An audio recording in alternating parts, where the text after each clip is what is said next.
I'm Sensei John Small, and today I want to talk to you about some Tai Chi and some Tai Chi warm-up exercises. I'm certainly no Tai Chi expert myself, but I've delved a little into it and taken what I like from it. I really enjoy the art. I will probably try to pursue it more myself seriously in the future, but for much of my practice in my life, I've really benefited, I think, from some of the Tai Chi warm-up exercises that I've learned over time. I want to share those. Let me just talk for a moment about a couple of the principles of Tai Chi. It really operates on the yin-yang principle, and that really comes through when you start thinking about your stances and your balance and where your weight is. Your weight is always pretty much going to be on one foot or the other. It's finding that exact center where you're perfectly evenly distributed it's a wavering place. So you're almost always one foot or the other, and one foot is the yin and one is the yang, and that shifts as your balance may shift off center, one direction or the other.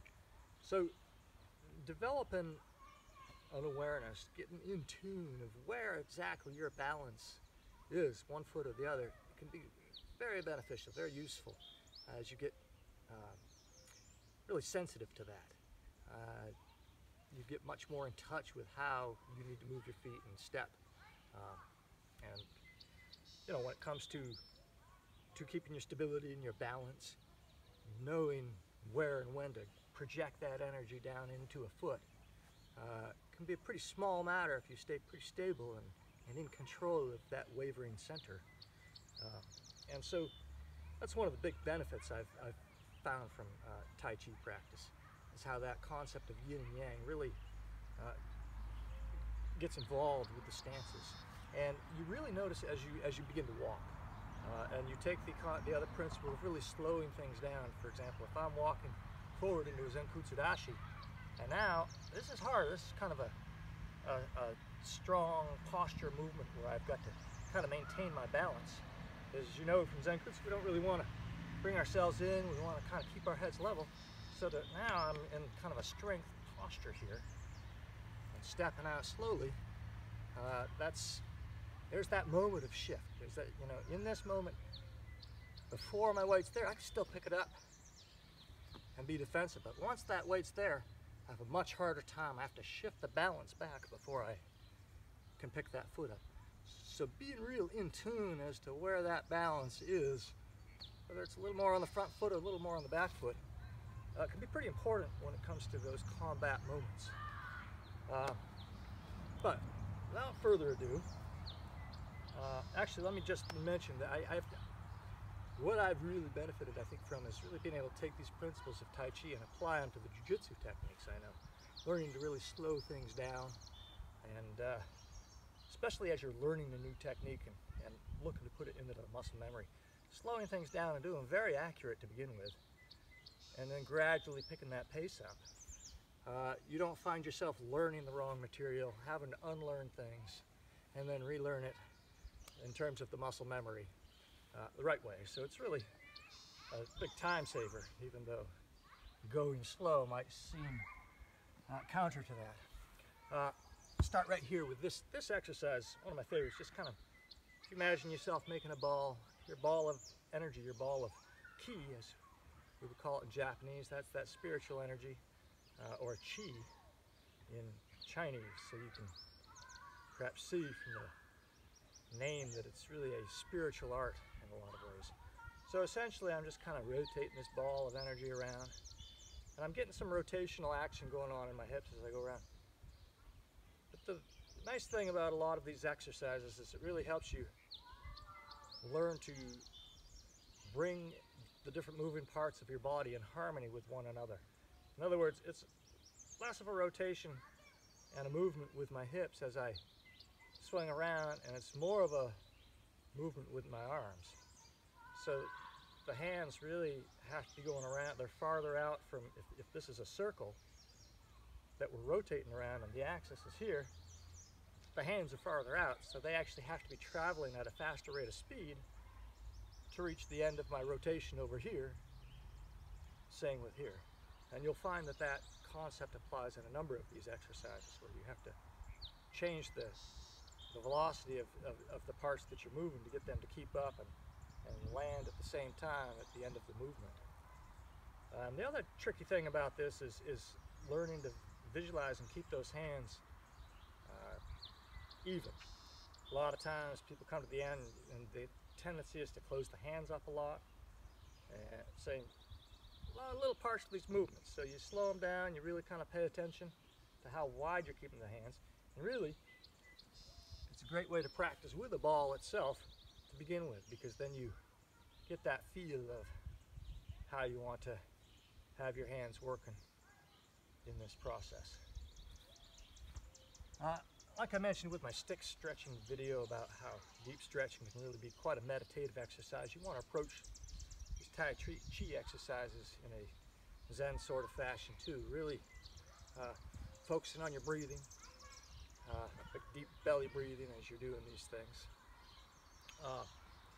From here, one of the nice things I like to do is coming up around, you think of like you're just sweeping in all the energy of the universe into yourself. And I'm standing tall as I reach tall, and then as I bring this energy into myself and press it down through myself, my knees bend further and further. And this is another one of those working in harmony things. It's a much greater distance from here to here for my hands to travel than it is for my knees to bend up and down. So my hands want to travel at a fast enough rate so they reach the bottom when my knees do. And same thing as I go up. So I've really enjoyed these exercises in terms of how much it helps me get in tune with the different functions of my body and bringing them together in harmony. And down.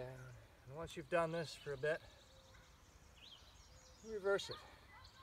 All that energy that you had, spread it out around you like a big shield. Bring it up from within yourself.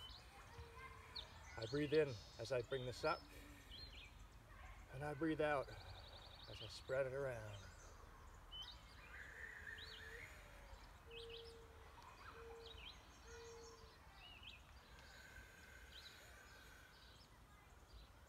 And get the idea with that. Now, Tai Chi has sort of a Zenkutsudashi type thing. They actually turn the foot out a little bit more. It's almost a combination between a Kokutsudashi in this direction and a Zenkutsudashi in this direction. And you just kind of learn to shift your weight as you do that. And again, I've got some rotational action going on in my waist.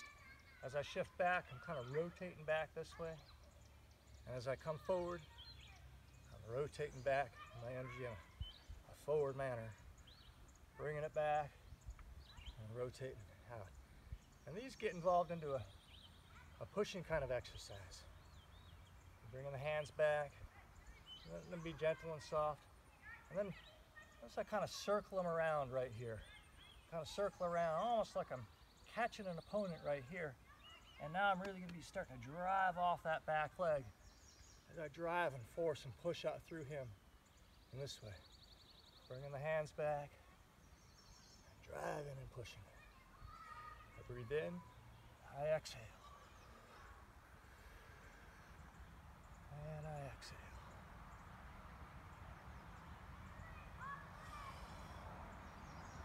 You might notice that as I come back, as I'm dropping my hands, I'm sort of dropping my body too, deeper into the stance, giving me something more to drive off of there with that leg being more bent. And as I straighten it out again, the timing of everything, so that everything's in harmony. I've traveled the distance here with my hands in the same time that I'm doing this with my leg, so that everything's meeting in the same moment. My leg is reaching its full extension at the same time my arms are. And then, of course, you swap and go the other way. These kinds of exercises, I think, really help you get in touch with using your whole body and using your core, which really leads to the principle of applying your techniques in a way where you're not in your mind you're not thinking of striking with your hand, it starts to lend itself to the idea that when you strike somebody, you're striking with your whole body. My hand maybe is the point of contact, but it's my body. It's all coming together in that moment of focus. It's landing the strike. Anyways, I think Tai Chi is a very powerful activity, and the more you endeavor into it, the more it will benefit your practice. I hope you've enjoyed this. Domo arigatou gozaimashita. Sayonara.